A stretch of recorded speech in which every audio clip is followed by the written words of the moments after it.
Good evening, everybody, and welcome to our second REVTALK. The delightfully diverse bunch of people you see here, I'll introduce in a minute, but it's great to have you joining us. Tonight, it's all about a little card game that so many of us used to play when we were kids, and probably some of us still play now. Top Trumps, which is a registered trademark, I'm just led to understand. We decided that we would bring you a bit of heated debate about what would be the ideal top trump hand. And the reason we did this is all down to one of our panelists, Mr. Matthew Pryor from Autocar. And Matt put out a tweet about a month and a half ago, 2 months ago, Matt? Yeah, probably. Yeah, probably 6 weeks ago, I think. Probably, yeah. Which was all about the fantasy 10-car garage, money no object that he would have. And it caused a bit of a flow of comments and suggestions and people chipping in their fantasy car garage. So we thought, well, why don't we do the same here? And why don't we get a whole group of people who drive cars, design cars, write about cars, and get them to give us their considered opinion. But with the added impetus that we are going to do a ideal top trump hand, and we have 5 categories plus the category that we would like all those who are tuning in to watch to suggest, which is the wild card category. So please start thinking about what you would like as your wild card entry. That will be the last category we discuss. We've got cars that are up to 5-seaters, cars that are up to 3-seaters, a convertible, the car that you would use your last gallon of fuel in, and finally classics, and then the wild card. So I'm going to introduce people. Maro, who's otherwise known as Sarah James for tonight. Maro, thank you for joining us. If you've watched particularly Autocar videos, you'll recognise Maro, driver, extraordinaire, chief protagonist with Matthew Pryor about arguing the merits of oversteer versus boring understeer. So Maro, thank you very much for joining us. We've got Richard Webb from Narrative Media, and Richard writes about cars. He's been involved in projects like the Haggerty Festival, the Alone Exceptional, which he's produced a lot of the media for, which is fantastic. So Richard's joining us. We've got Alex Goy. Many of you will recognise Alex from REVS events, but also from a lot of, it's a bit like the Celebrity Squares quiz, isn't it? From GQ magazine and various other titles that he has written for. And yeah, great to have Alex here. Nir Khan, who is joining us all the way from Israel. So brilliant to have you, Nir. Thank you very much for joining us. What time is it there, actually? It's just after 10 o'clock. It's not too late. Okay, not too late. So thank you so much for joining us. Nir is a car designer, so brilliant to have him joining us, giving us his considered opinion. Mr. Pryor, of course, and then Matt Saunders, also of Autocar Towers. Good evening, Matt. And finally, Vicky Parrott, who also used to write for Autocar, has been doing freelance journalism, and has also done her sentence on REVS, bless her, and survived to tell the tale. So thank you very much for joining us. The idea of tonight is that we will throw open the discussion for the different categories, and then after a while I'll call the people together and we will take a vote, with Matt Pryor being the deciding voter because it was his tweet that inspired this all in the first place. So good evening, folks. I'm going to start then with the car that is up to 5 seats. Matt, would you like to kick us off with what you would like to present as your choice? Yeah, since I made this top 10 list about 6 weeks ago, I would say that maybe 3 or 4 of the cars are still on it because it's one of those things that changes day by day. And given there are slightly fewer cars than that, I'm going to propose the Lamborghini LM002, which is wildly impractical, but does have more than 2 seats, has I think probably 4, and you can, well, it has a Lamborghini V12 engine in the front. Massively unreliable, massively thirsty. I haven't driven one. Saunders, I know, has driven one.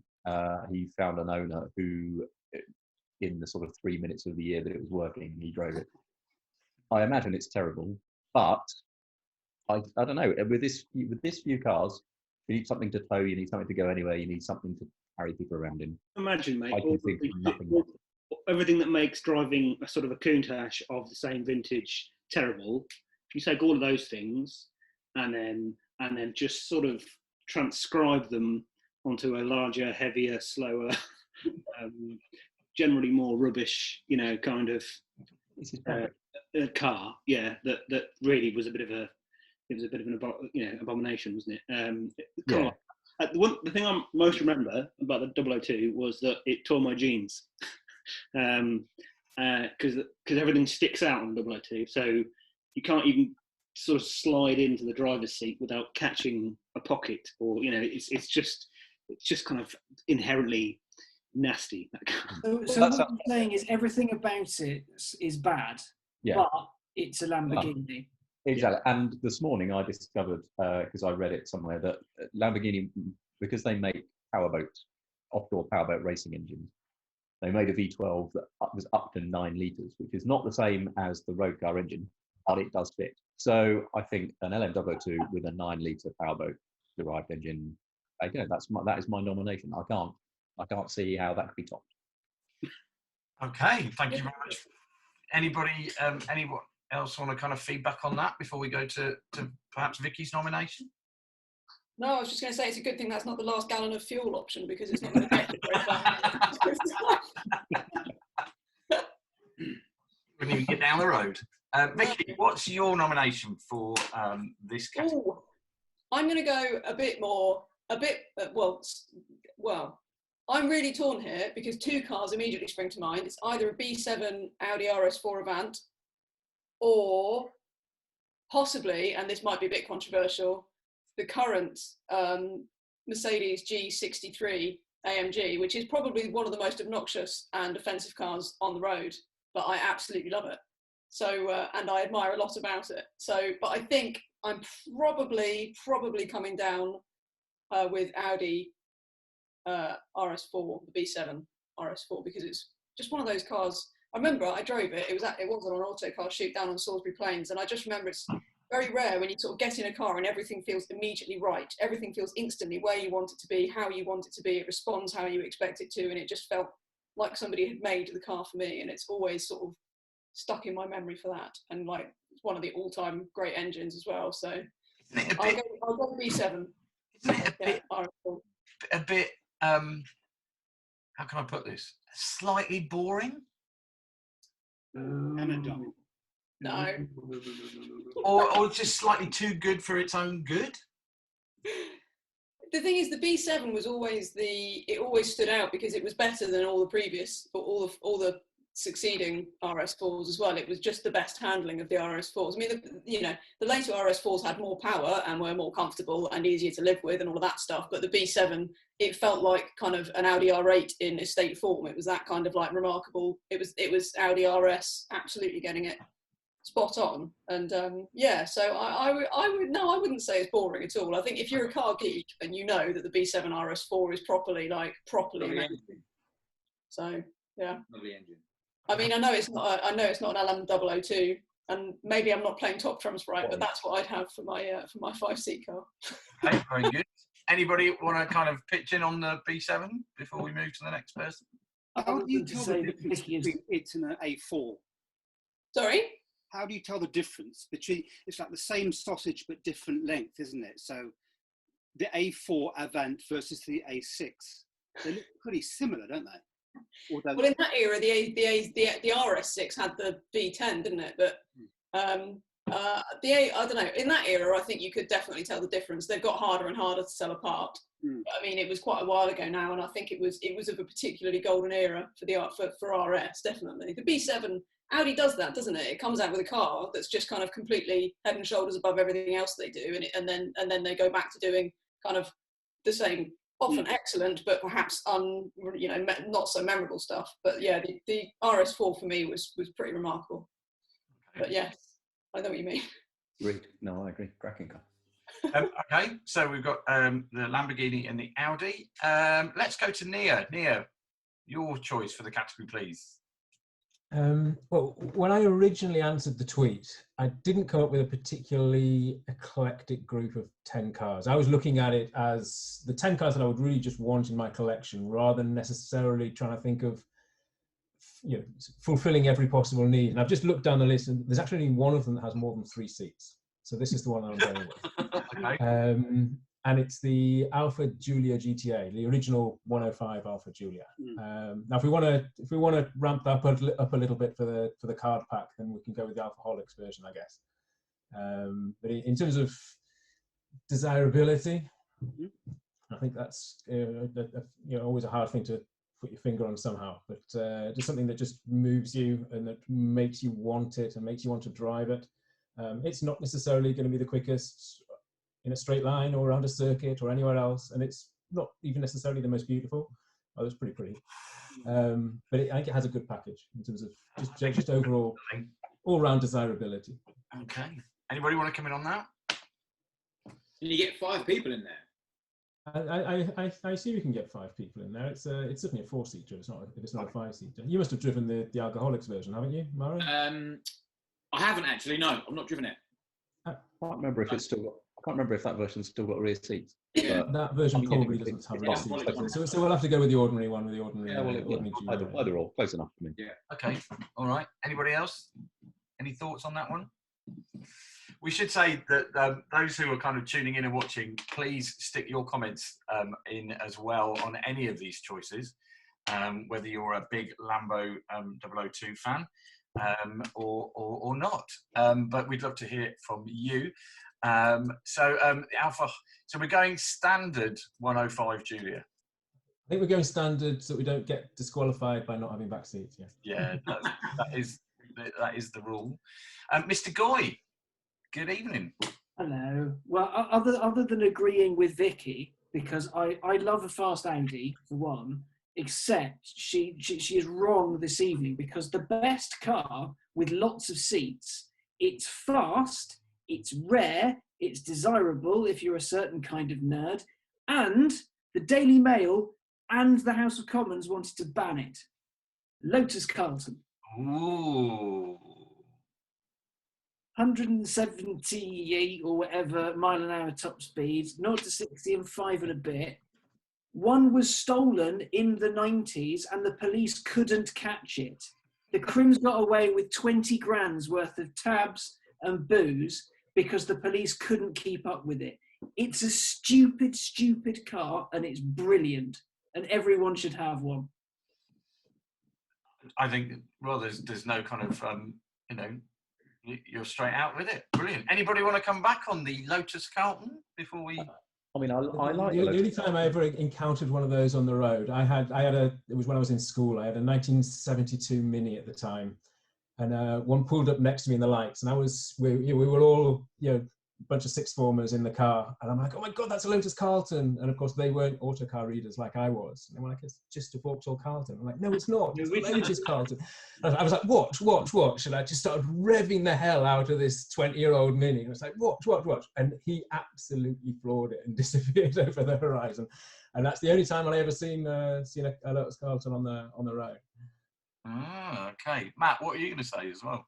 I drove one last year, and they're still really cool, very smooth engine, still quite quick. But there are now a lot of cars that do what the Lotus Carlton would do, but there's no controversy about it. There's nothing that does what a Lamborghini LM002 does. Not even a Lamborghini LM002. They're always broken. Well, between them all, there'll be one running example at a time. All you need. But no, the Lotus Carlton is a mega piece. It's still now is a mega piece of kit, and it feels what is missing from a lot of new cars is the fact that it's for a spacious car inside. It's quite compact still outside, which makes it actually probably. My absolute favourite. A lot of big things. Yeah. My absolute favourite thing about it is that sixth at 70 miles an hour is less than 2,000 RPM, so the turbos aren't even working really. So in order to make use of top gear, you have to be doing at least 100 miles an hour, which is just excellent. Which is okay, yeah. It's needless and brilliant. But it is, at the end of the day, a Carlton. But it's a great car. Lotus Carlton. Yeah, they're fantastic. Okay. Well, Mara, as you're chipping in, let's hear your choice then, please, for this category. Right. I'm going two totally different ends of the spectrum. Discovery 4 or an E63 estate. Because E63, it kind of, 4-wheel drive, 2-wheel drive, 600-ish horsepower, get 5 plus the dog in the back. That to me does absolutely everything. But in the Discovery 4, I've always said that if I could only ever have one car to do everything, I'd have a Discovery 4. I've done hundreds of thousands of miles in them. Never had one let me down. I know they've got sort of horror stories with reliability, but they've got me all over the place. They've got me to Morocco and back, and countless times, bottom of every corner of Europe I've driven to one, and they've been great. But I love the E63. I'm a big AMG fan, and that car does everything. Absolutely everything. So which are you going for? You can only go for one. I know. I'd probably take the E63, I think, because it's just, for me, they're epic. But a close second is the Discovery 4. Not a 3 Discovery. Right? No, 4. No, the 4. 4 with the later gearbox. You need the 8-speed gearbox. You've got to have the... But the 4 looked really fussy in comparison with the 3. The 3 was amazing bit of product design. No, the 4, it won't break down. They're good cars. Okay, so we've got a E63 Merc. Anybody want to come in on that one? Touring. Has to be a touring. Touring. I think that is an excellent choice. I seriously thought about that as well. I have to say, I absolutely love that car. It is stonking. Yeah, really, really good. Good shout. I'm actually slightly jealous of that now, but nonetheless, I'll stick with the Audi. Okay, very good. Matt Saunders, your choice.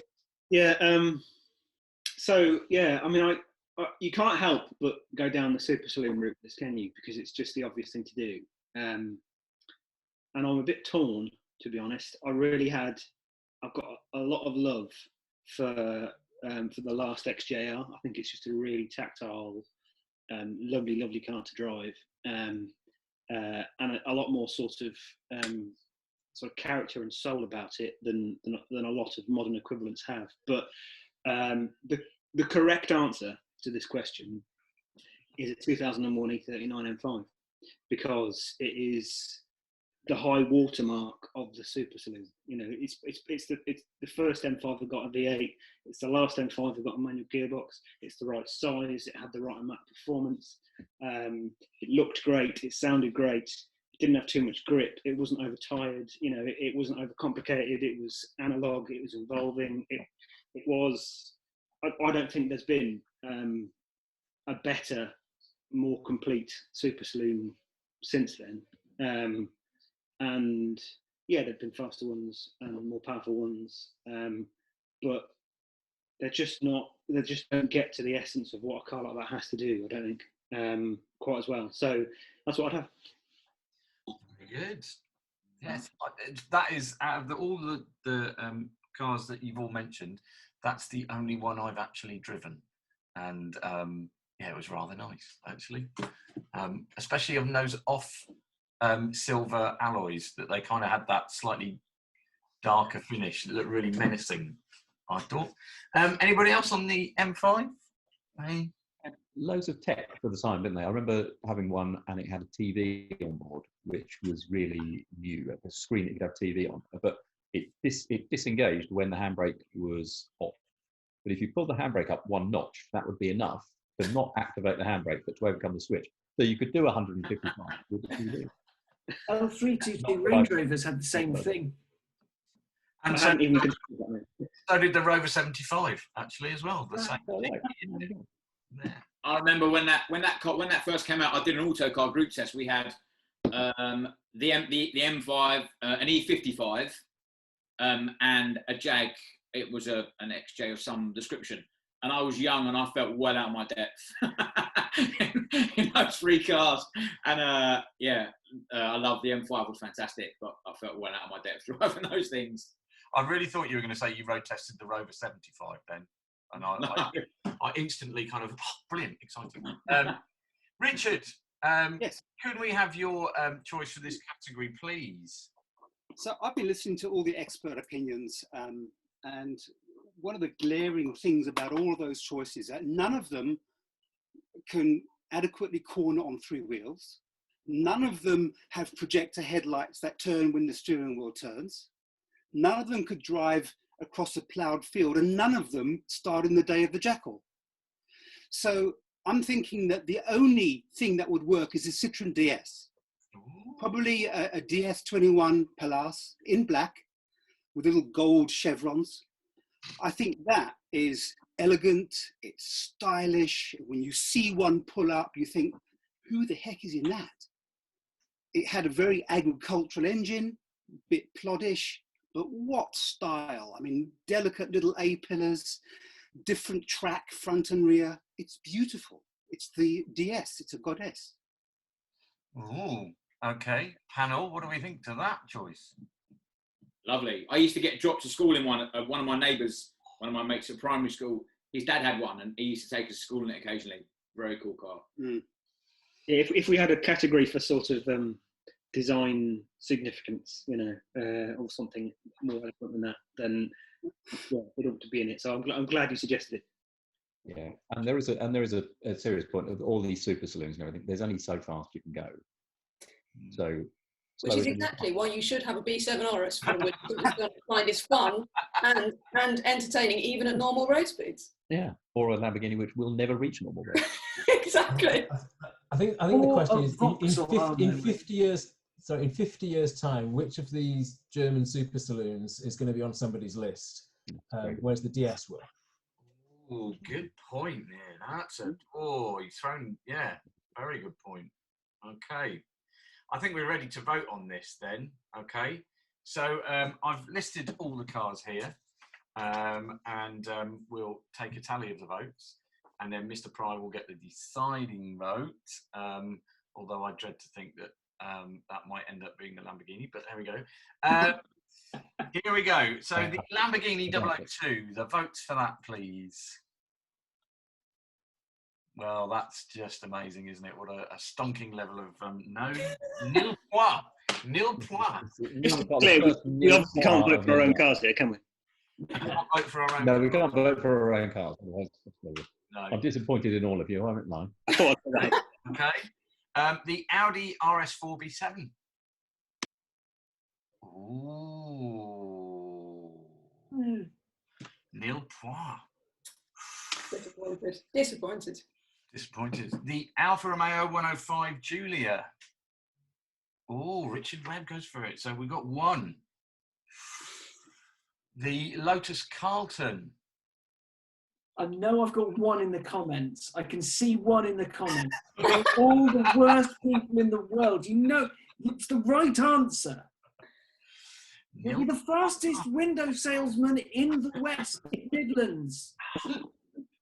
Photocopiers have never moved so quick. The E63 Merc Touring AMG. Oh, one from Vicky Parrott there. The E39 V8 M5. Oh my goodness. So it is then the DS21. Vote for how many? 1, 2, 3, 4. I'm actually going for Matt's Lambo. I'm going for the Matt's Lambo. Oh, Lord love you. I've always liked Matt Lambo. I mean, we're all wrong because obviously the answer is a Vauxhall, but Citroen will do. I'm going for Matt Lambo. Okay, so we are going then for the 5-seat category, the Citroen DS21. Good choice. Very Good choice. good. Good choice. It is a stunning car. Fair choice. And actually chosen remarkably peacefully as well from all of you. I'm impressed with your no fighting. generosity. Okay, so the DS is our up to 5-seat card. Up to 3 seats now we're going. And we're going to start this time with Mr. Goy. Mr. Goy, will you give us your 3-seat choice, please? Up to 3 seats. Now, I'm going to be amazingly predictable and not say the McLaren F1 instead. And I know for a fact 2 people also on this call love this thing. I'm only saying it because I bought one. It's a Morgan 3-wheeler. Ooh. Because For a number of reasons. One, it is objectively the single worst car money can buy. It's dreadful. If it rains, you get wet. It can't go round corners, and when it does, it tends to do it very badly. It's inefficient on fuel. There's no space for luggage or people. It's difficult to park, and it's not particularly comfortable a lot of the time. More comfortable than you think, but park it next to a Ferrari and see what gets more love. When you drive down the street, people love it. You'll have more fun in a three-wheeler than you will in almost any other vehicle ever. It exudes cool. It's effortless fun everywhere, even if it is, as I said, objectively terrible. And you feel like Biggles, which is just the best. You get to wear goggles and everything. I know I'm biased because I have one, but it's the best thing in the world, and I love it. And if it was okay to hug it, I would. But have you done donuts in it? Yes, and it destroys the rear wheel bearing. Properly mullers it. It's amazing. So don't do have a reverse gear. Pardon? Does it have reverse? Yeah. Yeah. Mazda gearbox, great. So you don't have to pick it up and like. No, it's too heavy for that. Okay. I can confirm that they dig themselves in really nicely when you drive them straight onto a beach in mid Wales about 8:45 in the morning, and you'd be still there now if not for the clever guy behind you who was driving an aerial Nomad with a winch. would that clever guy by any chance be the other Matt on the call? Yeah. Okay, so the Morgan three-wheeler is Mr. Goy's choice. Very good. Let's go with Vicky. Vicky, you're up to three-seater, please. Oh, I don't know. Can we come back to you? Can you come back to me? Yeah. We'll come back to you. Okay. Maro, if you could give us your three-seater, up to three-seat then. Yeah, I mean, God, there are so many cars I could have chosen for this, but I'm going to go with something that burnt. It burnt my soul. I'm going with a 458 Speciale Ferrari. And you've got one. Is that one at the back behind you on your windowsill? There you go. I own one. Did the wheel come off? I own one. Oh, it was for that one. Hang on. That's my three-wheel cars, man. There you go. There's the unwritten. That's what it should look like. Yeah. That car is just, to me, it's just the best car. It kind of does everything I want a car to do. The engine, the way it handles, it's just, I know it's a cliche, but it kind of, you turn a little bit, it moves a little bit. You accelerate a little bit, it moves a little bit. It's just such a cool car. And for a mid-engine car, the handling is just the most sublime car to throw around. It's just everything I enjoy from a car. Engine's fantastic. They're light. That's like 1,350 kilos and 600 horsepower, so they're ridiculously fast. Red lines at 9,000 RPM. I just love them. That's the car for me, I think. Okay. Speciale. Any come back on that one, folks? That's a cool choice. Yeah, they're brilliant, aren't they? I know we've been at the same practically the same place at the same time in the Morrow, and they do what we like a mid-engined Ferrari to do. They're just so finely balanced and they're responsive. Do you think, as a side question, it's the greatest mid-engine Ferrari? Yes, from me. Probably. Yeah. It probably is. I mean, that you could make a case for. I think you can make a case for the handling of the F8 and Pista, but it's got such a great engine, and you can make a case for an F40. Yeah. Quite easily, and excitement. But I think in terms of capability and all round, it is. And of course, it's a naturally aspirated engine, isn't it? Fantastic engine, yeah. Okay. Absolutely fantastic. Because for petrol heads, that's important. Yeah. Particularly for Ferrari people. Okay, thank you, Maro. Let's go for Richard. Richard, you're up to three-seater, please. Okay, so like pretty much all of you, I was also struggling with this one. I'll go for the car that I owned. It's a 1968 Alfa Spider Duetto. And it just drove really well. It had those twin Dolorto, I think it was, carburetors, beautifully unadorned, as it should have been from the very beginning. And one of the challenges with cars that have a long lifespan is that the original design is diluted and spoilers and things put on. This was the purest form of that car's design. And it wasn't all that swift, but it sounded good. And you know, when I was driving it, I thought I was the graduate. It's marvelous, marvelous car. And I regret selling it. It's one of those cars that you have in your past and you think, damn, why did I sell it? And I think that is a cracking two-seater car that's sort of vaguely affordable and just beautiful to look at. Well pitched there, sir. It reminds me of me, beautifully unadorned, yeah, make of that what you will. I had the same reaction with the Rover 75, funnily enough. I regretted selling that, but there we go. That's a different story. So the Alfa Duetto Spider. Anyone want to come back on that one? Pretty car, lovely.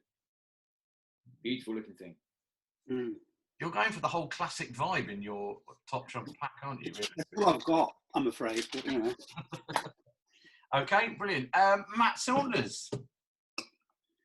Well, see, this is awkward because Maro stole my line. Sorry, mate. So maybe I just agree with him. I don't know. I mean, if sort of,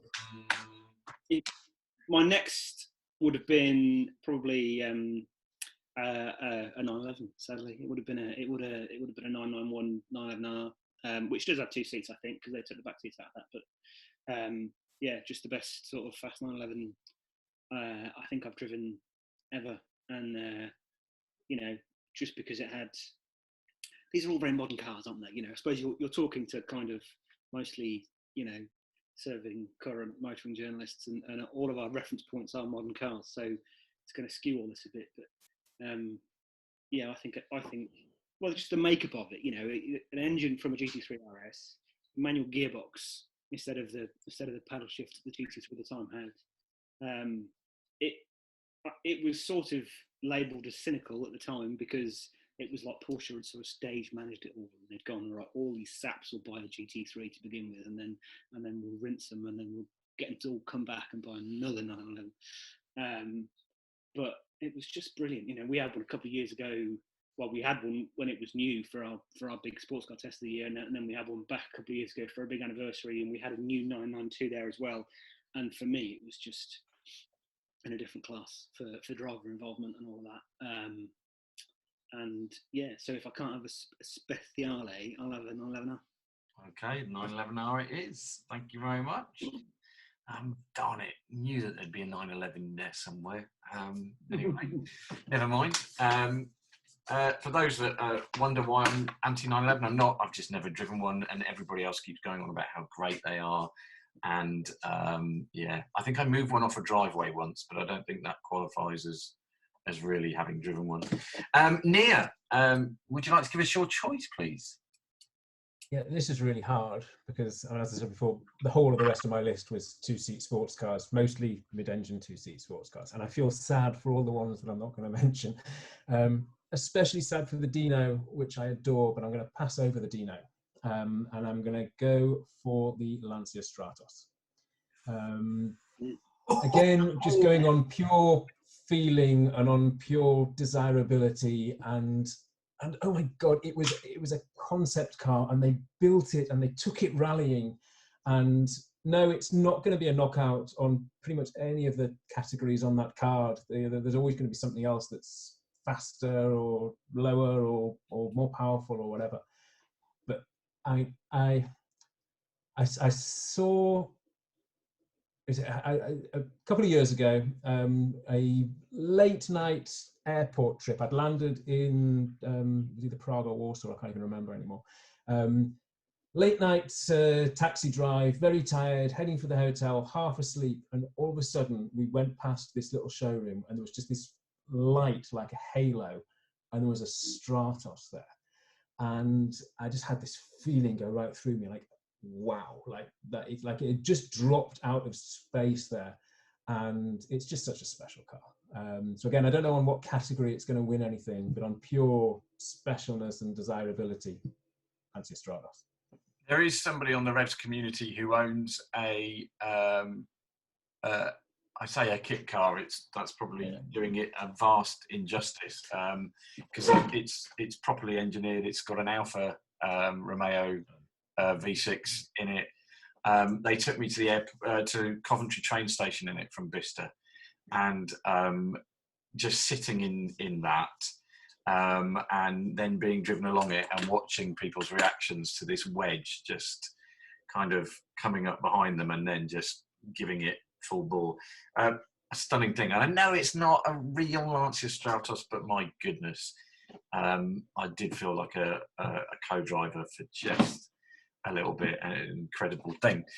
So great choice there. Okay, Vicky, are we ready with our choice?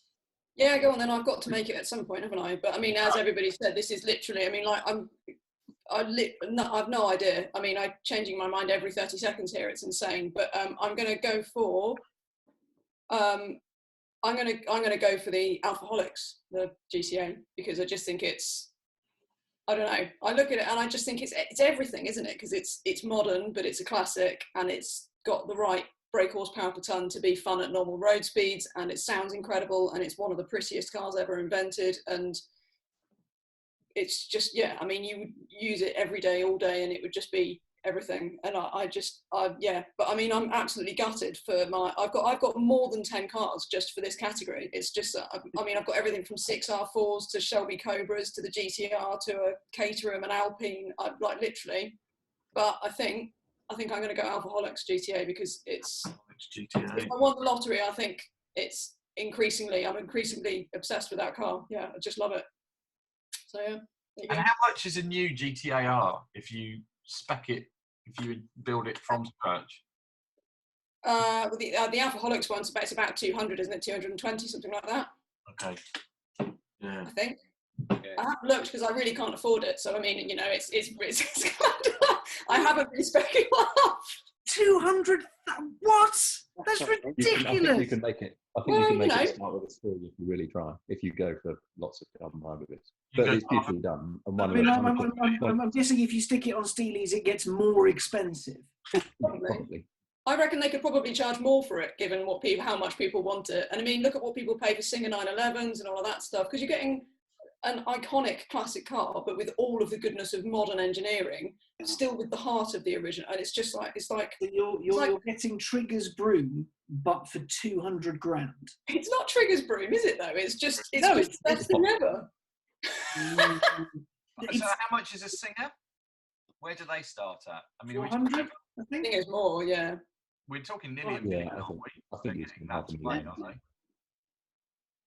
Yeah. I mean, I think you can spend $500,000 on a Singer, can't you? If you spec it to what you want it to be, sort of thing. So, you know, and then you've got your Eagle E types and all of that whole kind of resto mod thing. They're always expensive because the man hours that go into them is insane. And personally, I look at the Alphaholics and I don't think it's good value, but I mean, I would be surprised if it would cost less than that. And I mean, let's face it, you know, how much do you pay for an LM002? And yet this is going to work more probably than that. So it's like... I think it's a fair point, yeah. Okay. So, Vicky's pitched it, the Alphaholics GTAR. So we're down to Mr. Pryor. What's your choice? Well, there is one car that does have 3 seats and hasn't been named yet. But I don't want to miss the opportunity because there are categories that it might fit in later. Okay. And so I'm going to go, not for the Mclaren F1, I'm going to go for a Porsche 962 made by Gtar, who are a German tuning company who took the racing car, which was very successful in the 1980s, and they built 13 road cars. So it counts in this context. But then they also went and won Le Mans in 1994 with one of their modified cars. 12 years or something like that after this car made its debut. It's phenomenal. And in what other category could you find a Group C racing car with headlights and taillights and hydraulic suspension that it would meet road regulations? But I'm gonna pitch that because I can't imagine a garage this small without something ludicrous in it, and that's my choice. Never driven one, no idea what they're like. Probably terrible on the road, probably too noisy for most track days, but who cares? It looked fantastic. Was it the yellow? Wasn't there a yellow one? A kind of almost like a rough Porsche yellow colour? Yeah. I think so. Yeah, and I don't know how many exist and how many still work. I imagine they found their way into car collections and don't turn a wheel for the most part. But getting one on song and in the right place would just be epic. Shrewsbury High Street would be ideal for that. Actually. Exactly that. Yeah, exactly that. Yeah. Okay, so we've got as our choices then a Morgan three-wheeler, a Ferrari 458 Speciale, an Alfa Spider Duetto, a 911 991. Is that right, Mr. Saunders? Yeah. Lancia Stratos, an Alfaholics GTAR, and a Porsche 962 road equivalent by, who was it again, Matt? Sorry, the company? I think Dower is how you say it, I think. Okay, right. So there are our choices. Get ready to vote. And we will start with the Morgan three-wheeler. Votes for the Morgan three-wheeler, please. We have to vote for the Morgan three-wheeler. A vote. I wasn't expecting to win it, especially after having a go at yours, Vicky. But one vote, I'm happy with a vote. Right.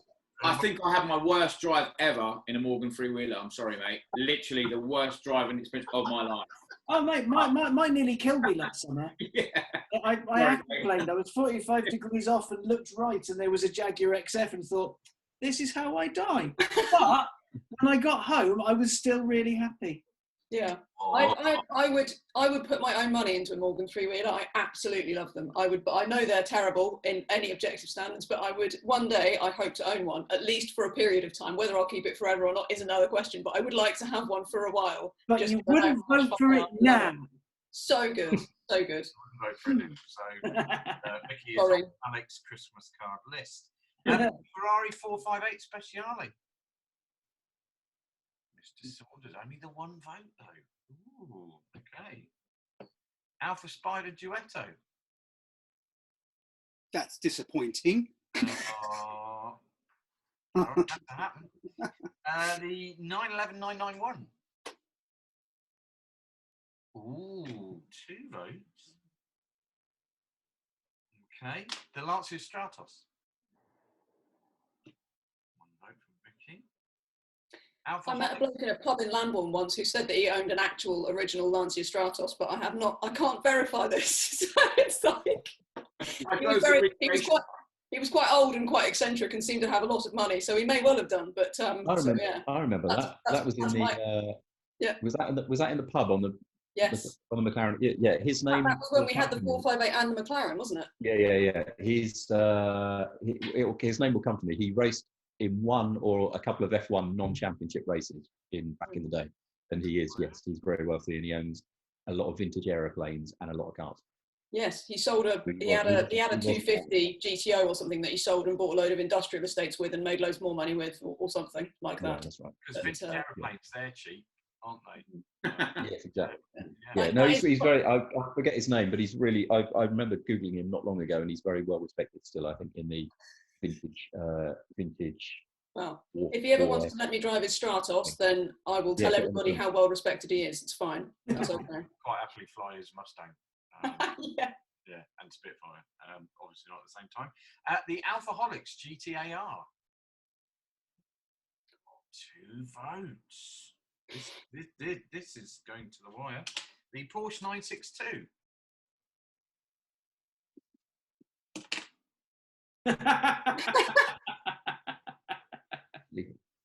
Naught for naught. Yeah, but you did get 1 vote for the Lamborghini, so come on, give yourself. Oh yes, I did, didn't I? I'll tell you. Get a vote for you did. Yeah, take it all back. Okay, so we've got a tie for the 911 991 Porsche and the Alfaholics GTAR. Mr. Pryor.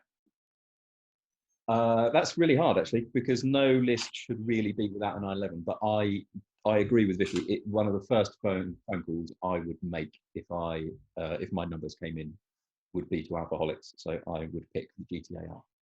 The GTAR it is then. Okay, everybody. Yeah. The Alfaholics GTAR. I mean, to be fair, it was kind of, you can't have it in if it's only my second pick, can you? You know, I mean, yeah, exactly. What you're all not doing voting for a Speciale is entirely beyond me. So yeah. Well, like I said, all of these cars, but yeah. And to be fair, the 911R as well. Like I never drove it, but I mean, yeah. We've had some good 3-seat choices. Peter Birtwistle went with the Blue Train Bentley. Ooh, which was a 3-seater. Really good shout. It had a chaise longue in the back, didn't it? What? It didn't it? It had a. It was. Hang on. It was. Google. It was a bit like the Ogle Aston Martin. That was the same. It had a third seat that you lay along, yeah. Isn't it called a kissing couch? A what? A kissing couch. Okay. Another word for a chaise longue, isn't it? Yeah. You could use it for that. Car Fortune went with the earlier on. Went with the Renault Espace F1. I think that was in the 5-seat category. It was in the 5-seat category, but that's quite. Retaining all of its seat.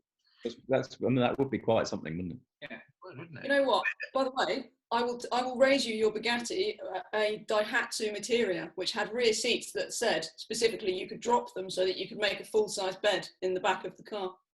And that is an obscure hatchback that everybody's forgotten existed, but I remember well because I think I road tested it or first drove it for Autocar or something, and I had a weekend in it, and it was awful. But it did have rear seats that folded flat. Mark 1 Fiat Panda had a bed in the back.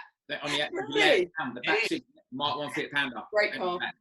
And didn't the original Renault Twingo, couldn't that do the same thing as well? Couldn't that fold flat and be a...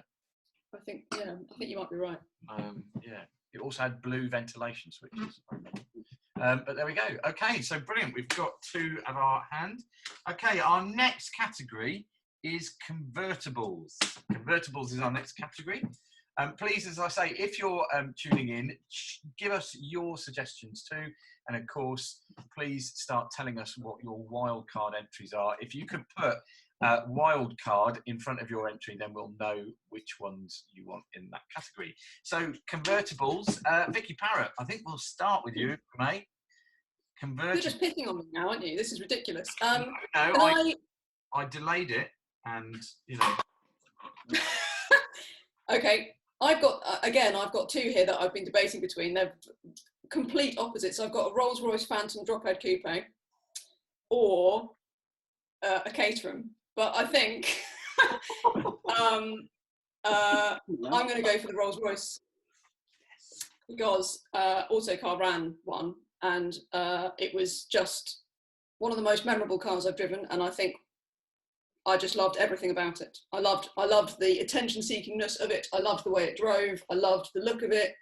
I just adored it, and I would buy one if I won the lottery. It would absolutely be one of the first cars actually I bought because I've just so many happy memories of it, and I've always adored it. So there you go. Wow. Well, I mean, you could probably fit the Caterham inside the back of the... Like one of those super yachts that has the side thing that comes up, and then the Caterham kind of comes out the side of it. Indeed. Yeah, that is a bit of a stunning motor. Yeah. Actually, I can say that I have driven one of those when I worked for Rolls-Royce. I drove one of those. Wasn't it just beautiful? The steering, the way the steering was just so. I mean, the fact that I just loved it. Yeah, beautiful. And I mean, I remember that long term because one of my happiest memories was taking my little boy for a day out down to the Bluebell Railway for his birthday, and we just had them. It was, the weather was glorious. The roof was down all day long, and obviously we drove whatever it was, 120 miles down to Sussex or wherever the Bluebell Railway is, I forget, and then got on a steam train and had lunch, and then we drove home, and it was just like kind of, happy memories that you could just bottle. And that car was absolutely, I mean, how lucky are we to be able to do things like that anyway? Yeah. But how did you end up with a Rolls-Royce Phantom convertible in your long-termers fleet? I mean, how does that happen? Steve Crockley. Legend, absolute legend. Say no more. That answers my question. Stunning car.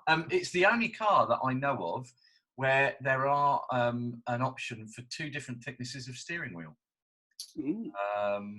Because you could have the standard one, which was quite a thin rim, as all Rolls-Royces were, or there was one with an extra thickness of leather, so that you could have a slightly more raffish kind of appearance to your Rolls-Royce.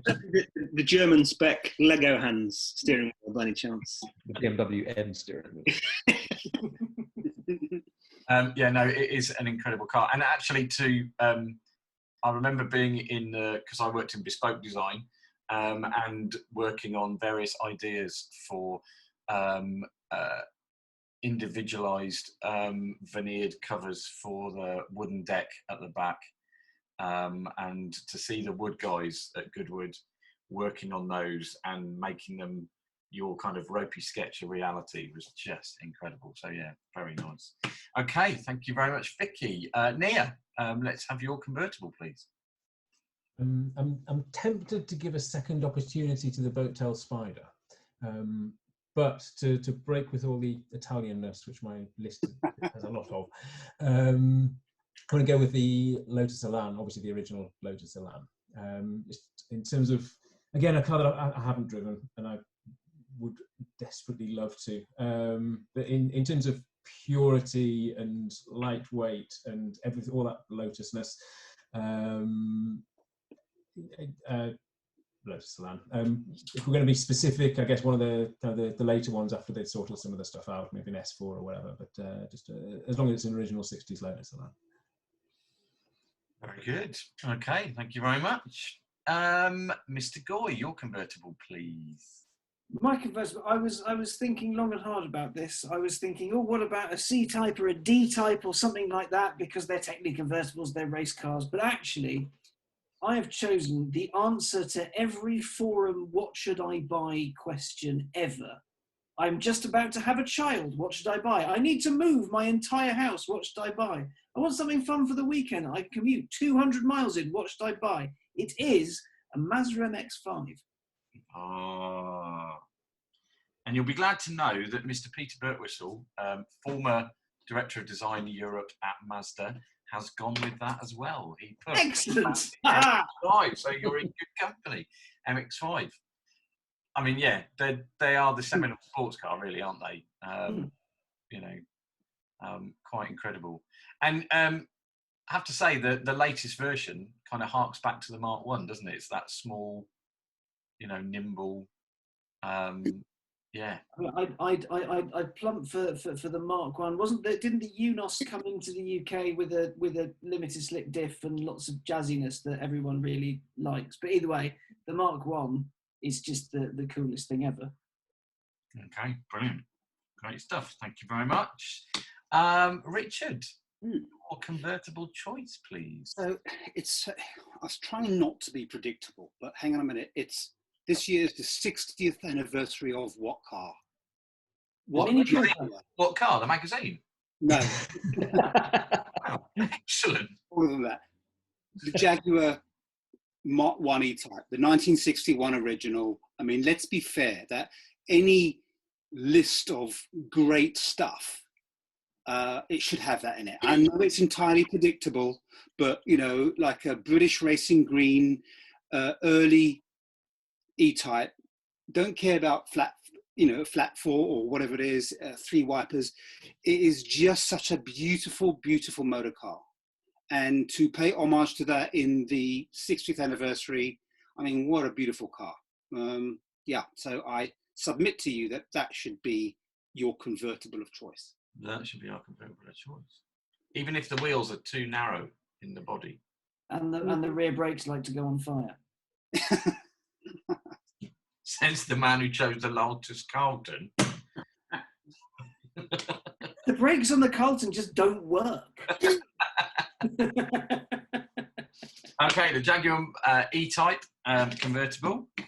It is truly a classic, I can understand. Let's go with Matt Saunders.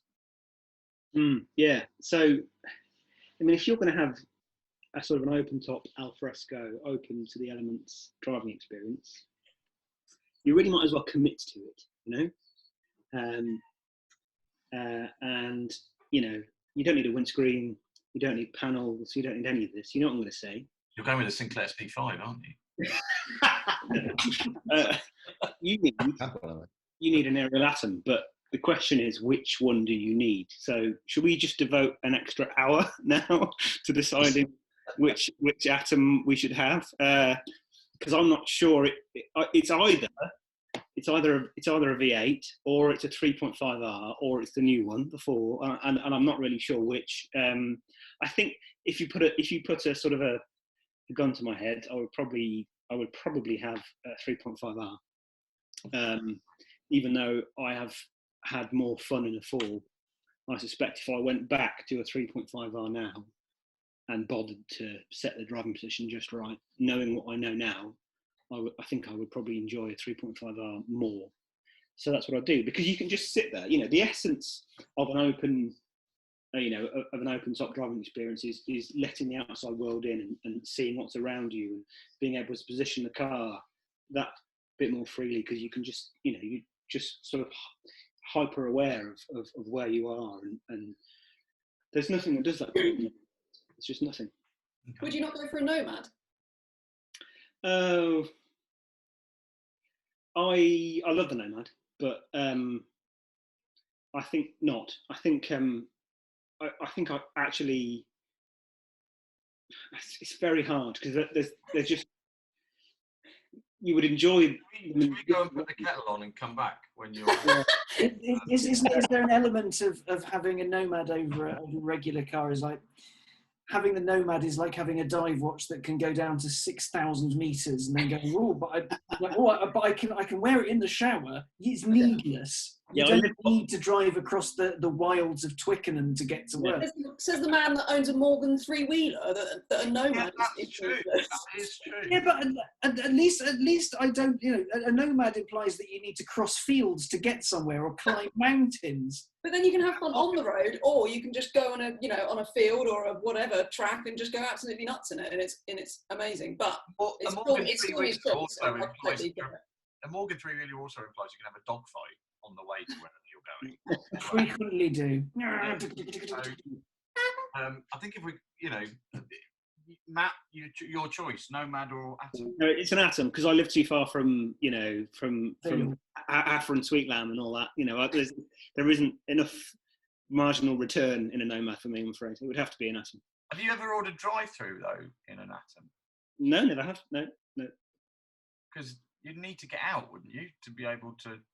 Yeah, well, obviously, I did once try and take a Phantom through one of those Starbucks drive-throughs, and I had to reverse back out again.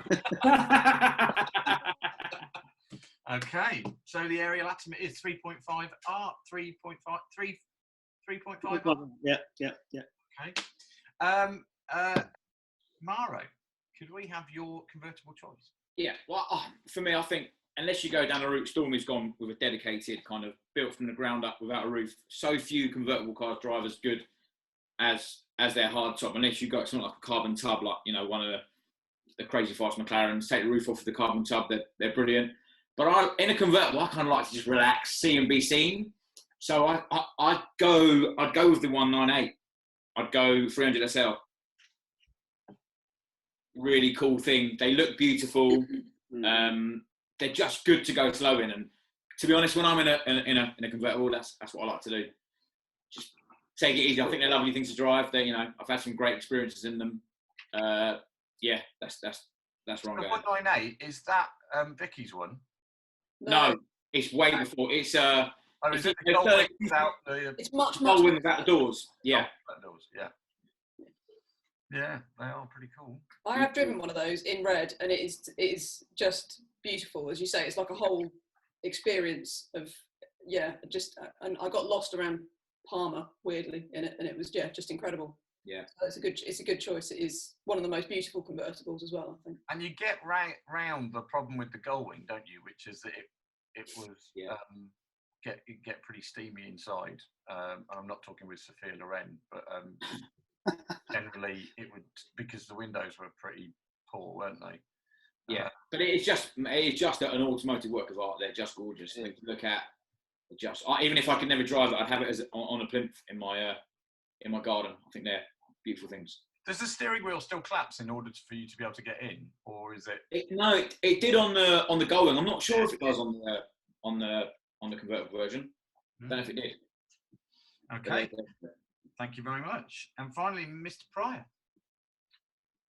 I'm going for another old car that you can cruise in if you want to, but you can drive hard if you also want to, which is the Bugatti Type 35, which amazingly made its debut like 97 years ago or something like that. Won the 1926 Grand Prix World Championship. It says here that it won 1,000 races and at one point was running 14 races a week.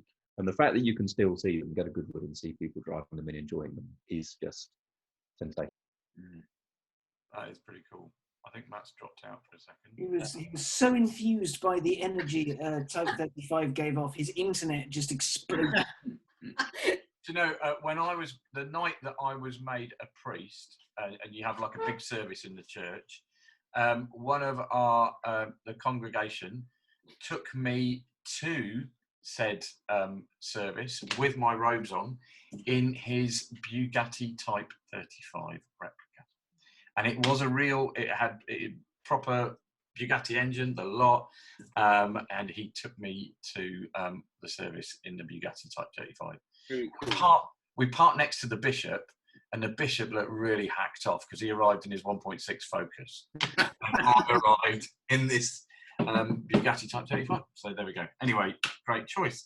Okay, so time to vote, folks, for convertibles. The Rolls-Royce Phantom convertible. Anyone? No. Okay. The original Lotus Elan. Oh, that's great. Oh, two. The Mazda MX-5 Mark 1. What? Okay. I know, I appreciate it. The E-Type Jag. Oh. Outrageous. Controversial. Oh. The Ariel Atom 3.5R. Oh, 2. Nerds.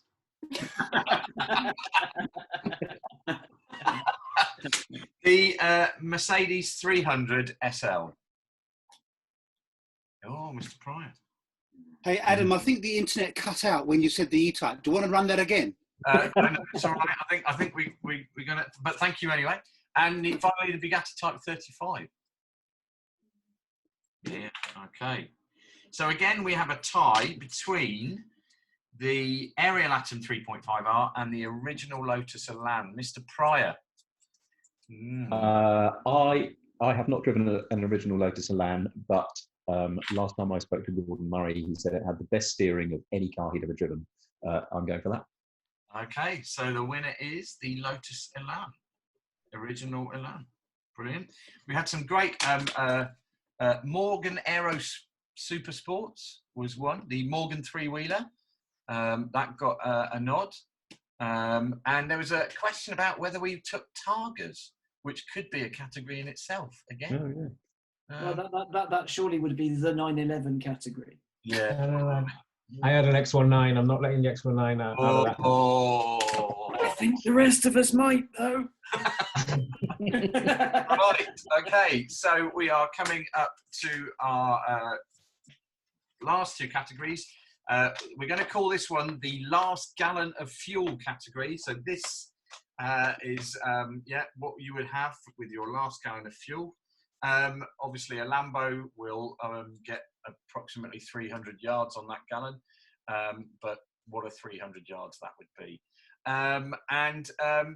Please start putting in your wildcard entries, please. We need to have wildcard entries, so start writing them in the comment section with the words wildcard and then Aston Martin behind it. Excellent. Right. So let's crack on with Mara. Mara, would you give us, please, your last gallon of fuel choice? Well, this is the hardest one. Again, I've got a list of about 10, but it's going. I'm really torn between a Countach and a Pagani Huayra. You're not going to go very far, are you? Again? You're not going to go very far. No, I know, but again, two cars that absolutely burnt my soul. So, for different reasons, I don't know. As a kid, you know, the Countach was just everything. I drove one. It was, you know, you hear some not so good reports in it, but actually, it was everything I'd hoped it had been when I drove it, you know, as I'd imagined it would be as a child. So it was absolutely fantastic. And the Huayra, again, just for me, you know, I know it's got a couple of dynamic flaws, mainly because it's got like 700 horsepower and doesn't weigh a lot of it. Again, that's like 1,300 kilograms. So then, but it was such a wild ride. I adored it. So I'm probably going to go with the Huayra. I think. Ooh. Yeah, I know. I feel like I'm cheating on the Countach, but I think I'm going with the Huayra. Okay. All right. Thank you. I did see one once, a Huayra at Bicester Heritage. Mr. JWW had one, although other social media influencers are available. Yeah. And you know, quite a bit of kit. Yeah. Gorgeous. Again, another work of art. You know, if you look inside them, they're so beautiful. Countach though. Oh, come on. I know. No, you've chosen. I know. The Huayra is, honestly, have a go in one. If we can convince anyone watching with one to let you have a go in one. To let a vicar have a go in a... Yeah, honestly, it's spectacular. You're not going to do a burnout, are you? It'll be fine. Isn't it pronounced Huayra? Can you say it again? Huayra. Huayra, I'm not sure. I don't know. I think that's... Yeah, Huayra. But yeah, I know it's not the best dynamically, but to drive, it just, wow. Maybe there is an Autocar article, though, with doing the vicar's pastoral visits in the most unlikely car. In unlikely vehicle. Yeah, that would just be awesome, wouldn't it? Anyway, okay, thank you very much. Nir, can we have your last gallon of fuel choice, please? I'm so glad you let me go before Alex, and I can see on his face that he knows I'm going to pick his car. Yes. Well, there's two elements to this category. We said we weren't going to do green, but it's not enough just to have something that's really a lot of fun to drive. You want to have that gallon last as long as possible, and for it to be fun to drive. Good point. So we're looking. I think we're looking here for a pretty efficient sports car that you can have a lot of fun with. And I did have a first reserve after Alex's Lotus Elise, but I'm going to go with the Elise. But again, an S1 with a 1.8 have as much fun as possible for as long as possible. Very good. Good choice. Was that your choice, Alex? I wonder. It was not, actually. Oh, okay. So while we're there, let's go with Alex then. Alex, your choice, please. As a committed fan of British tat, I have gone British once again. Something I've always wanted to drive, but I've never been in a situation to have a go in one. If it's only got 1 gallon of fuel in it, it doesn't matter that it probably won't work for much longer after I've pointed it down the motorway and given it some noisy pedal. It's got drama. It's got exhaust pipes that shoot sideways, destroying pedestrian fertility as it goes. It is the TVR Sajaris. Great car. Really good fun. Like never driven one, only seen it. I know there's one that lives somewhere on a road in North London and barely moves. I like the drama of it. I like that it's noisy. I like that it looks stupid. It's got noise and sideways exhaust. Like, why? Why does it have those? It could potentially kill you before you use your last gallon. But what a way to go. There's no petrol left. There's no more work for me. Off I go, sideways in a hail of plastic, melting around me. I know somebody who could do your funeral as well, actually. Yeah. Wow. Okay. Yeah. You know what? As you were describing it, I was just kept thinking Rover 75 right up until yeah. British tat. It works. I had 2 of them and loved them. Rovers, that is, not the TVRs. TVR Sajaris, then. Okay. Thank you very much, Alex. Vicky. I found this peculiarly easy, actually. I debated an Alpine A110 for a while, but I'm definitely going for a Caterham. And I'm not that fussy about which Caterham even, provided I don't want one of the really super powerful ones because they're just a bit silly and not that fun on the road. So I want something with around about 300 brake, 250 to 300 brake from Caterham, simple. Currently that would be, I think something like, is it the 310 at the moment in the lineup is roughly that sort of brake horsepower, something along those lines. So nothing too powerful then?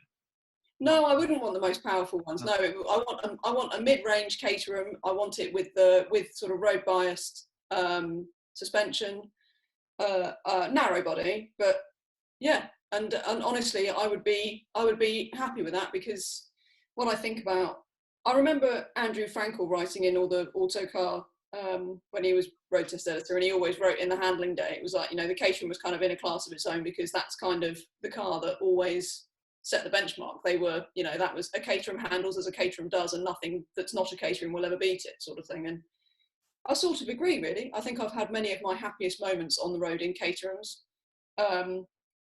Weirdly, I had like a 620R for about 2 months when I was with Drive Tribe, and it was absolutely terrifying, brilliant, but utterly terrifying, and on the road anyway, and it was just kind of so nothing like that. But yeah, I'm not sure you can honestly have more fun on the road than in a Caterham, and that would be my last gallon of fuel. And plus, it's not going to be that heavy on fuel, is it, by the standards of sports cars? So it will do me perfectly. Vicky, I was in a 620R, and there's a roundabout near me called Richmond Circus, and which is one of those roundabouts. And Yeah. I'd had a look, and I hadn't had a good look, and you know, I did a thing around the roundabout, and the car waiting behind the car that was there was a police car, and they saw it, pulled me over, and I just, Really? mate, what? I'm so sorry, I lost control. I lost control. Yeah. Perfect drift. Yeah. Yeah. Mate, I'm really sorry. I wasn't used to the car. I'm really sorry. I was in perfect control at all times. Did you I say? went up 3 gears as well, all the way. Sorry, mate, I didn't know what happened. Yeah. And it's just a sequential box. Oh, Yeah. it's just nuts. Yeah, That it's too one- much for the road. But One great. patch of ice on that perfect summer's day. Yeah, I got to third gear and the lights came on. I go, oh no. How cross were the policemen? Yeah, to be fair, he was like, mate, what was that? I was like, man, I'm really, really sorry, but powerful car, wasn't used to it, and you know, he was all right. He wasn't. It took a while, but you know, he had a chat. He looked at the car, but You didn't get your drift world record out and show it to them or anything along those. Anything along those. It's okay. I'm really good at this. It could have been a lot worse. Put it that way. That's what good something. You didn't offer to take him for a spin. No, that has happened before. I have done that. Yeah, that has happened before. Get in, have a go. Okay, all is forgiven. Result. Yeah. Yeah. Okay, thank you very much. Richard. So I've got a cunning plan. I think what I'd do, I would take the new Audi e-tron, which is probably the best looking Audi I've ever seen. I thought it was a Bentley when I first saw it, but hey. And I would outrun all of you guys. I mean, I'd carry on going, wouldn't I? Because, you know, it simply wouldn't stop. So you guys would run out after about 15 miles, maybe less. And I'll carry whizzing along. And I honestly think it's a decent looking car. I was saying, Vicky, earlier on about some of the design resolutions around Audi. And I think it's a pretty looking car. I haven't driven one yet. And I know that we said we won't do eco cars, but I've kind of reneged on that. And I would choose an e-tron because, you know, I can save the planet, have a whale of a time, and yeah, overtake all you guys. Oh man, I mean, Richard, do yourself a favour. Go for a Taycan or an I-Pace. One of those would be a much better EV choice. The new e-tron GT, the low. Yeah, the fancy one. Yeah. Oh, the e-tron GT, yeah. They're staggeringly good, and I think really good, really. I've not driven one of those, but they look Have you driven amazing. Yeah, and they're really good fun. They drive differently to a Porsche Taycan, but with a bit of Audi character still, but really good fun, really agile handling and low center of gravity. Everything's in the middle. Yeah. As big EVs go, really good fun. Yeah, cool. Once again, Rimac. Have a go in a Rimac if you can. That's a fantastic car. Would like to go on. Once again, Mr. Pryor is describing me. Low centre of gravity and very Low center of gravity, very agile. Yeah, there you go. I'm only prepared to give you, though, enough charge in the battery that can be generated by a gallon of fuel running through Running a Honda generator. paddock generator. Yeah, that's how much you can have. Matt Saunders, then, your last gallon of fuel, please. God, this is so hard. I mean, I don't know whether you should go for something that you've always wanted to drive since you were, knee high, and risk it being a massive disappointment, because most of the stuff that you build up like that always is, or you know, or something, you know, some really thinking about it, like some of you guys have, and gone, all right, well, if I have something light and efficient, I can go and have a bit more fun. But I think it's like somebody's holding a gun to your head, isn't it? And kind of going, when you come back, I'm going to kill you. You know, it's like this is the end of the world type stuff. So it's got to be epic, and you've got to know that it's going to be epic. And in my head, somebody just delivers this car to, I don't know, some saloon bar in the apocalypse, and this is how it happens. And it's a Ferrari 599 GTO, I think, because to me the sort of front engined V12 Ferrari is probably the kind of, I don't know, it's just an archetype. It's just the car that when you shut your eyes and dream, it's the one that appears first, isn't it? Whether it's a 250 TR or you know, it's just the car that you visualize. And to me, I haven't got a lot of experience of them, but that is the one that represents the sort of the ultimate for me, because after that they stopped getting kind of real world. You know, to me, a big front engine sports car like that has to feel like a touring car. It has to feel like a car you could drive 500 miles, and you know, that would do big speeds and be really sort of stable, and you know, F12s and 812s have never felt like that to me, whereas a 599 always did, and it had that presence and that size, and it also had some of the kind of later Ferrari stuff that has made them so good. So the clever E-diff at the back, and you know, I think me and Matt were at a track test somewhere years ago with one. It's Anglesey, wasn't it? Oh, Yeah. yeah. Morrow was there too. Yeah. And the Aventador was very, Yeah. very pushy. That's And it. the 599 was fantastic. Yeah. The thing I love about motoring journalists is you ask them a question and they won't give you just like a 3-word answer. It's kind of, it's like it's like being in a kind of oil painting of driver experience. It's wonderful. So 599 GTO. Yeah. 599 GTO. I'll shut up now. The top of the V12 front engine GT pinnacle for Mr. Saunders. So that leaves us, Mr. Pryor, your last gallon of fuel. Yeah, I want a really immersive experience. I'd like it to be a lightweight car. I'm also quite a big fan of motorbikes.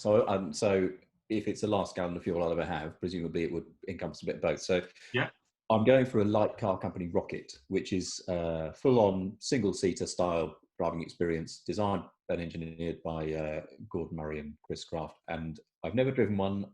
I would love to. Unassisted everything. I think it's a BMW bike engine, isn't it? And it revs and it revs and it revs. And I'd go for a long time, feel like a hero, get back and look at it, and I'd be happy. Yeah, that's I think they're fab. I've never had a go on, but I would desperately. I just love the lightness and the purity, and it's as much as you could get out of a gallon. It feels to me like you're eking every last tiny bit out of that gallon for purity and goodness. It'd be another great autocar, suggestion, chaps, would be a article which does around a fixed measured circuit, a last gallon of fuel in all these cars, and see which one will actually get you the furthest. I have a feeling it's a Fiesta, last gallon of fuel, a Fiesta. We did a fuel test. Was it like Fiesta 1.5 diesel or something like that, Storm, that got an inordinate amount? We did. I think distance. Whose idea it was? Wasn't the Green Grand Prix where everybody had a certain amount of fuel, and Wasn't it Mike Duff's idea? It Mike Duff's idea, and we had a Prius and something else. We have a gallon and have to go as far as we possibly could on a gallon before it stopped. So we've learned that nothing I suggest is ever original. Okay, so well, that's true in the car mag world anyway. What we'll find out shortly is that actually the Simpsons already did it, so we're fine. Okay, we have the vote then for the last gallon of fuel. So the Pagani Huayra, however you say it. Come on. Okay, thank you. The Lotus Elise S1 1.8. The TVR Sajaris. The Caterham. The Audi e-tron. The Ferrari 599 GTO and the Light Car Company Rocket. So let's go with the Pagani first, please. Any votes for the Pagani? Okay, apologies to Mr. JWW. None there. The Lotus Elise S1. Alex Goy. It says waving an AA card.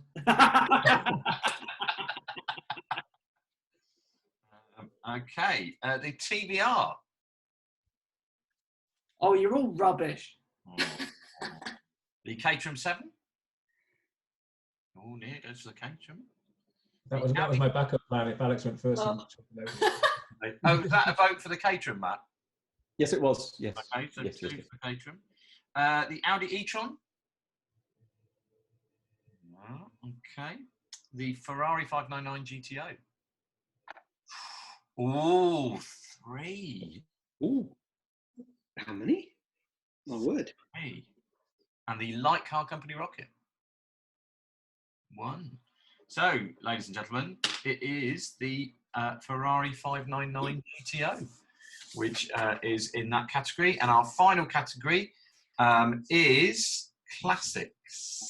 Classics. So while you have a think of classics, those that are watching, we are coming up to our last category.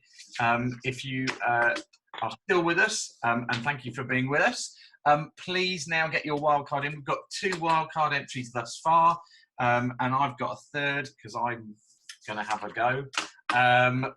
But please get your wildcard entries in. Just write the words wildcard and then your choice. So we're going with classics as our final category for our panel to decide. And I just point out this is literally as bad as saying pick your favourite car, like full stop. I mean, there's like this is like. Yeah, I know, and I love it. So we're going to start, I think, with Richard. Richard, classics. I was hoping you wouldn't say that. All my cars were classics, and most of them have now been used. But I reckon the Citroen 2CV. You know, that is, for me, it is so basic. It's utterly basic. There's nothing in it to go wrong. And yet it's so charming. I've driven one for quite a time. And just, it makes people smile. I mean, literally, they come up to you and have a chat about the car. They let you out in traffic and all that sort of stuff. And I just, that sort of sewing machine thrumming sound, and the roof that just rolls right back, and you scrape the door handles when you go around corners and stuff like that, and you know, it ekes out so much mileage on a gallon. And I just think it's the kind of car that sort of cheers you up and just makes you feel good, and you can still drive it very swiftly. Its grip is tenacious. Road holding is not great, so it allows you to have a little bit of fun.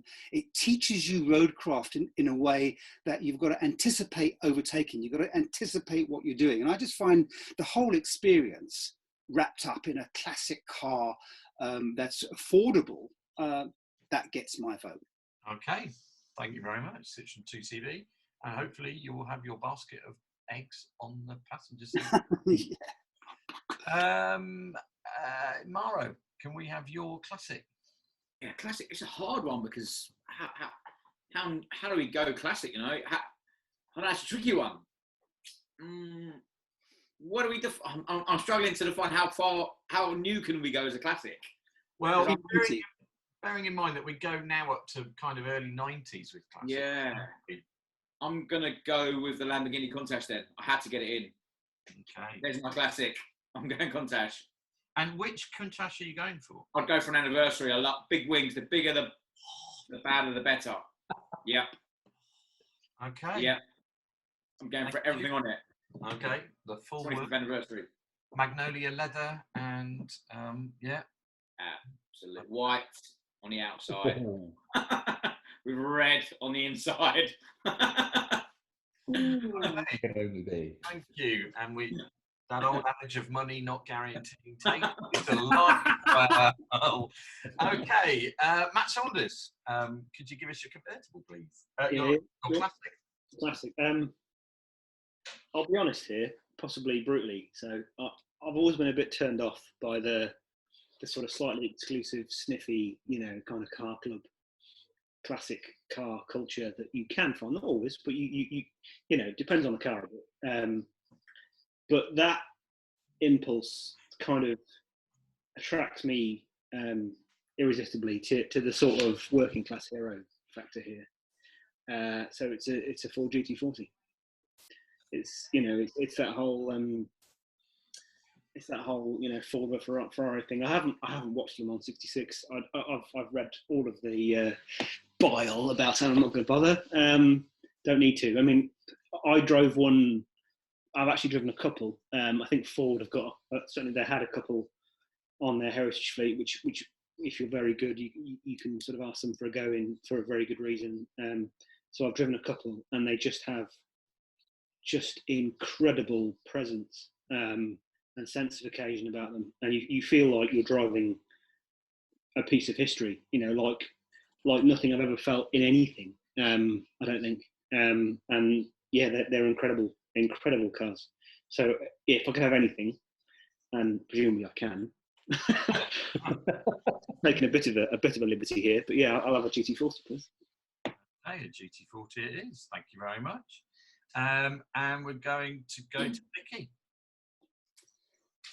I'm really. I nearly went with an Alfa GT actually, but. And I nearly went with the McLaren F1, which, can I point out, nobody's mentioned in any category yet. I know. I'm still hoping somebody will at some point. So, but I'm not. I'm going to go for a Shelby Cobra. I've never driven one. They might be terrible. In fact, I hear they might be a bit of a dog in terms of the handling. But I don't know. We've got an old family friend who's got a very beautiful replica, and I think it's one of the prettiest cars ever. And I think they make the most incredible sound. And I think a proper original Shelby Cobra, and I would be happy for life in that. I can't imagine ever not being extremely happy driving that. So yeah, when you're going through crash barriers in it, because it's. I'm not going to be happy in any car at that particular moment, to be honest. No, that's I might as well have had fun on the way in, really. We're back to Alex and his big ball of flame and yeah, aren't we? So yeah, okay, thank you very much. Alex, your classic, please. If we think of classics, kind of ultimate classics, something that defines a generation, that you just think of and instantly captures its moment. We're back on the Rover 75, aren't we? a lot of people think of the Morris Ital. However, no, I am going to suggest humbly the Mini Cooper. Ooh. Iconic shape. It did so much for so many people. I mean, I sadly missed out on the point where they were all worth a £5, so I couldn't really have one as my first car. Plus, they don't crash particularly well. But they're fun, they were cheap. You could do so much with them, with Ford and the Mustang going, oh, you can customize it so much. Yeah, see what you can do to a Mini. You can do so much stuff to a Mini. They were great. They're ace. As classics go, as my first classic or my 7000th classic, you can't go far wrong with a little Mini. So Mini in British Racing Green with a white roof, please. Oh, very nice. Nir. I'm glad Alex threw the Cooper in, because that was one of the ones I was thinking about, and I wasn't going to go with in the end, but I am definitely glad that the Cooper is in the mix there. And we've already got the Stratos in, which means I'm going to skip over the Dino again, because we don't need two mid-engined Dino-engined cars in the list. But I am going to go with the Ferrari, the short wheelbase 250. Just that, so much class and style in a classic. Can you just imagine actually owning that and just being able to step out of a restaurant and sit in it and drive off with somebody beautiful next to you. It's just a glorious, glorious car. And so, yeah, short wheelbase 250. More so than a 250 GTO and all the other things that you're supposed to say. I sniffed one once. I did. The seat or just all of it? No, I went on the Hope Classic Rally and somebody had a 250 GT short wheelbase, and I stuck my head through the window and I breathed in, and it was just lovely. But yeah, there we go. And on that note, Jimmy, it's money, mate. Yeah, you inhaled like 20 grand. I know, and it was a wonderful inhale. And it was very nice. Mr. Pryor, then, your classic, please. Yeah, well, I'm really pleased that Nir said 250 short wheelbase because I was going to. But what this does mean, the fact that he has, means that I can say the one that is missing off of every list so far, which is the McLaren F1, which, like a lot of other cars we've had, actually, could make a claim to be the greatest road car of all time, the greatest single sports car of all time, if you consider that the 4911 is actually, but there's so many different 4911s. It's a series of cars. The F1 is spectacular, and even today they feel as robust and tight and relevant as they always did. Fantastic control weights, fantastic throttle response. It's unbelievably good engine and usable, but spectacular. Just from 0 miles an hour to 240 miles an hour. Just it's a wonderful, spectacular, brilliantly, beautifully constructed experience. Yeah, it would. And I think classic and sports car consider a classic of more than the car comes a classic at more than 20 years old. I think something like that. So the F1's well into classic status. Okay, so we have our list. We have the 2CV, the Lamborghini Countach Anniversary with white and trying to keep the spec. We have the Ford GT40, the Shelby Cobra, the Mini Cooper, the Ferrari short wheelbase 250, and the McLaren F1. So let's have our votes then, please. The 2CV.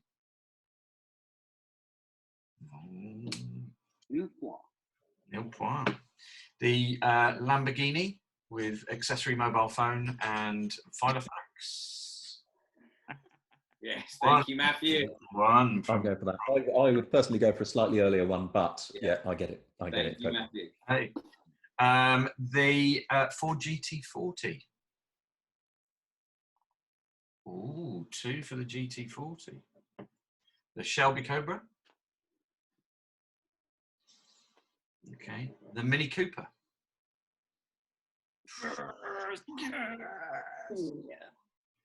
Short wheelbase 250. So torn on there. How can no one vote for that? I sniffed it. I'm going to go with that. Yeah, I'm going to give you one. Oh, yes. No. And the McLaren F1. I'm on that as well. 3 seats in the McLaren F1, but no friends. No friends. Okay, so we have a tie. The GT40 and the Mini Cooper. Mr. Pryor, please. Oh, crikey, that's really difficult. That's so hard. I think if I looked at them every single day and I went and I opened the front door and they were both there, I would want to drive the GT40 more often. So therefore, it's my choice. Okay, thank you very much. Close run thing, though. So we have our list of 5 cards: the Citroen DS, the Lotus Elan, the Alphaholics GTAR, the Ferrari 599 GTO, and finally the Ford GT40. A pretty eclectic bunch there, but we have our wild cards here. So these are the wild card entries that we've been given for the panel to decide. We have the Audi Sport Quattro, the short wheelbase Group B rally weapon, the Mission Motorsport Honda CR-V, the most unlikely track car you will see, but incredible bit of kit, and it was there at the Race of Remembrance. Stunning bit and absolutely brilliant event, of course. The Lancia Fulvia Zagato which was suggested and is actually owned by, we have somebody in the community who has one, who's just finished restoring it. Stunning thing. The new Land Rover Defender V8 is one there, and the Daimler SP250. And I'm chucking in, because I'm allowed to, not the Rover 75, funnily enough, but I am going to chuck in a 1987 Aston Martin V8 Vantage, the Bill Pounds Coupe, which was the car that first got me into cars. Okay, so that's our wild card choice. Don't think we've got any more. Oh, we've got a couple more actually. Citroen SM. We'll stick that in. And one more we will have. I'm just opening the comments, but it seems not to be. Okay, so we'll go with those. Okay, so we have the Audi Sport Quattro, the Mission Motorsport Honda CR-V, the Lancia Fulvia Zagato, a new Defender V8, the Daimler SP250, the Aston Martin V8 Vantage, and finally the Citroen SM. So, folks, let's go through these. The Audi Sport Quattro, the short wheelbase Sport Quattro. Maro, have you driven one, Maro? I have, yeah. Yeah, fantastic thing. Again, another car that was everything I kind of hoped it would be. Great thing. The nice thing is that the person who suggested it was actually the person who designed it. So Peter Birtwistle, who we've interviewed before, Peter actually styled that car, designed it, and yeah, incredible bit of kit. So that's a short wheelbase Quattro. The Mission Motorsport Honda CR-V. Alex Goy, right.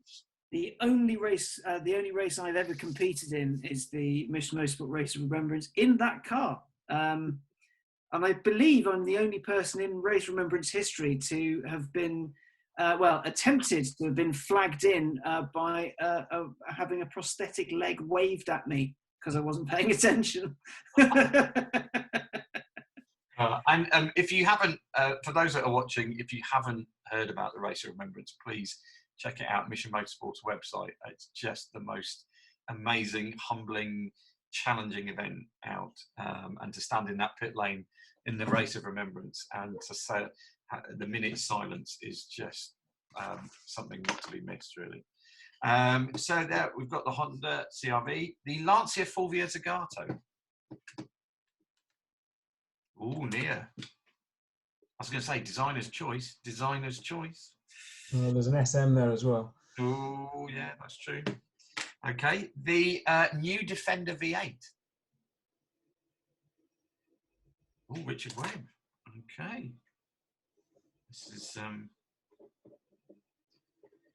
okay. The where were we? The Daimler SP250.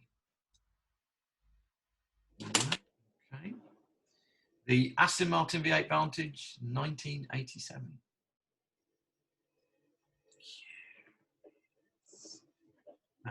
For those that are wanting, it's in Cumberland Grey with claret interior.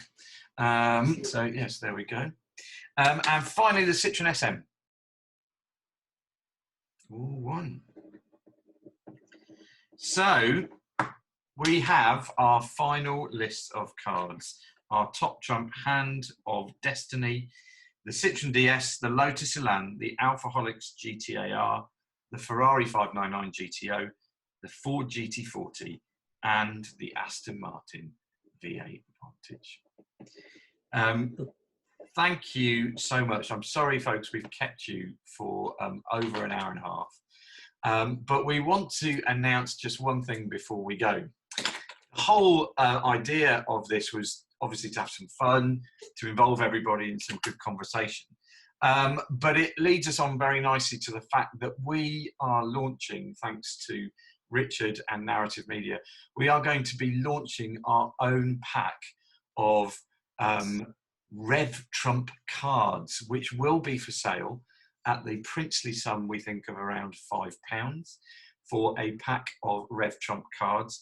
I think we need to include these cars in that REVTRUMP card pack because they've been chosen. But we also want you, the community, to send in pictures of your cars with some stats and a bit of story behind them, because we would like to include your cars in that pack. In fact, that pack is going to be your cars. So we will be asking you to email us a picture, a description, some of the stats about it, the story. We will put up on the Facebook group the stats that we want you to include. But please, please, please send in your cards. And if we get more than 52, what we will do is we will shortlist some, pick some randomly 52 cards. And then if the demand is there, we may do another set next year and include the cars that didn't make the first cut. But please, please, please, we would love to see your cars as part of that pack. And then we will sell it. If it's something that would interest you, please, please, we'd love to see your suggestions. But for now, thank you so much to everybody, to Maro, to Richard, to Alex, to Nir, to Matt, to Vicky, and to Matt Pryor. A brilliant evening. Thank you so, so much for all your contributions. Thank you. To those that are watching, thank you very much. Please let us know if you would like your car included in this pack. It is going to go ahead, isn't it, Richard? Yes, do you want to say anything about it? Yeah, so just, you probably all know pretty much what it's like, but here we have something we did for Haggerty Festival of the Unexceptional, you know, mini metros and Ford Escorts.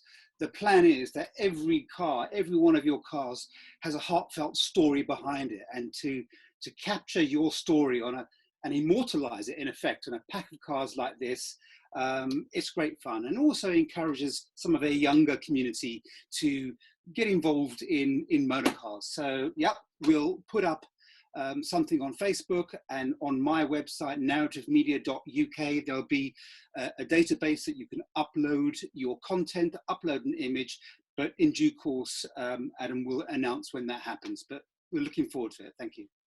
Thank you.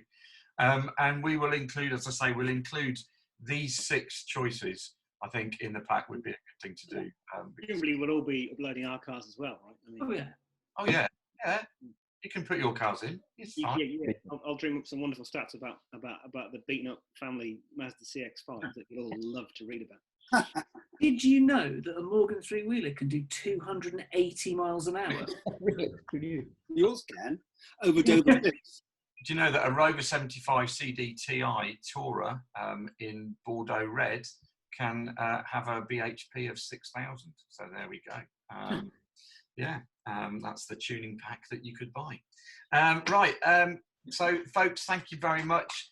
For those that are watching, please stay safe, please take care, God bless you, and thank you for joining us. We will see you again on another REVS Talk. So thank you.